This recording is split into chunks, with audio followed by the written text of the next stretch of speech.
இப்படி நடுரோட்ல நின்னு நம்ம சந்திக்கணும்னு தலையெழுத்தாப்பா? அப்படி ஒன்றும் தலையெழுத்து இல்லையே.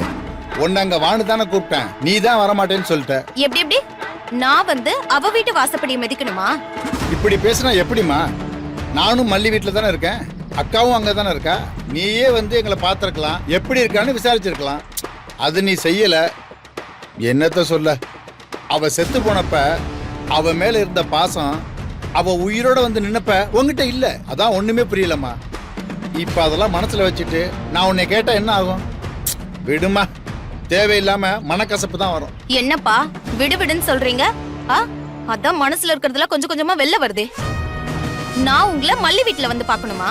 என்னம்மா, ஏன் அதுல என்ன தப்பு? இங்க பாருங்கப்பா, நான் உங்களை நம்ம வீட்டுக்கு தான் வர சொன்னேன். அதுக்கு நீங்க வர மாட்டேன்னு இப்படி நடுரோட்ல வந்து நிக்க வச்சிருக்கீங்க. கொஞ்சம் புரிஞ்சுக்கம்மா. நாம அங்க ஒண்ட போயிருக்கோம். அங்க அவங்க இருக்க இடமும் சாப்பாடும் தந்து கவனிச்சுக்கிறதே பெரிய விஷயம். இதுல அடிக்கடி நீங்க என் பொண்ணை பாத்துங்க நான் போறேன்னு சொல்லிட்டு வெளியில வந்தா நல்லா இருக்குமா?